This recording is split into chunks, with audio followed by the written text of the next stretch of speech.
ದೇವಿ.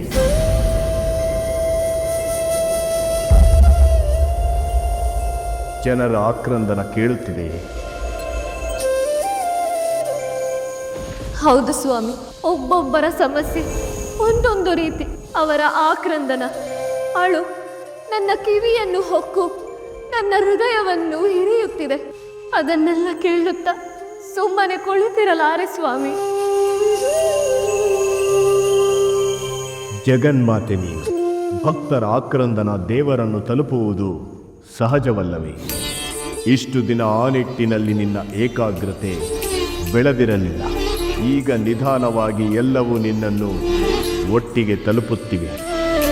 ಆದರೆ ಎಲ್ಲರ ಕಷ್ಟಗಳನ್ನು ನೀನೇ ಪರಿಹರಿಸುವುದು ಅಸಾಧ್ಯ ಪಾರ್ವತಿ. ಅದೇ ನಮ್ಮ ಕರ್ತವ್ಯವಲ್ಲವೇ ಸ್ವಾಮಿ? ಭಕ್ತರ ಮೊರೆ ಕೇಳಿದ ಮೇಲೂ ನಾನು ಹೋಗದೇ ಇದ್ದರೆ ದೇವರ ಸ್ಥಾನಕ್ಕೆ ಏನು ಬೆಲೆ? ಅವರನ್ನು ಗಟ್ಟಿಗೊಳಿಸುವ ರೀತಿಯೇ ಆ ಕಷ್ಟಗಳು ದೇವಿ. ಎಲ್ಲ ಕಷ್ಟಗಳಿಗೂ ದೇವರೇ ಪರಿಹಾರ ಕೊಡಲಿ ಎನ್ನುವುದು ಮನುಷ್ಯನ ಸಹಜ ಗುಣ. ಆದರೆ ಕರೆದಾಗಲೆಲ್ಲ ನಾವೇ ಹೋಗುವಂತಿದ್ದರೆ ಎದುರಿಸುವ ಧೈರ್ಯ ಅವರಲ್ಲಿ ಬೆಳೆಯುವುದು ಹೇಗೆ? ಅಲ್ಲದೆ ಕೈಲಾಸದಲ್ಲೇ ನೀನು ಪರಿಹರಿಸಬೇಕಾದ ಸಮಸ್ಯೆಗಳಿವೆ. ಗಣೇಶನ ತುಂಟಾಟದಿಂದ ಏನಾಯಿತೆಂದು ನೋಡಿದೆಯಲ್ಲ. ಜನರ ಸಂಕಷ್ಟಗಳಿಗೆ ಹೋಲಿಸಿಕೊಂಡರೆ ಇದೊಂದು ಚಿಕ್ಕ ವಿಷಯ. ಕುಮಾರ ಮತ್ತು ಗಣೇಶನಿಗೆ ನಾನು ಹೇಗೆ ತಾಯಿಯೋ ಹಾಗೆ ಈ ಜಗತ್ತಿನ ಮಕ್ಕಳಿಗೂ ನಾನು ತಾಯಿಯೇ. ಇಲ್ಲಿರುವ ಸಮಸ್ಯೆಗಳು ತಾನಾಗಿಯೇ ಬಗೆಹರಿದುಕೊಳ್ಳುತ್ತವೆ. ಆದರೆ ನನ್ನ ಭಕ್ತರಿಗಿರುವ ಎಷ್ಟೋ ಸಮಸ್ಯೆಗಳಿಗೆ ನಾನು ಹೋಗುವುದೊಂದೇ ಪರಿಹಾರ. ನಾನು ಎಲ್ಲೆಡೆ ಇರುತ್ತೇನೆ ಎಂದು ಹೇಳುತ್ತಿಲ್ಲ.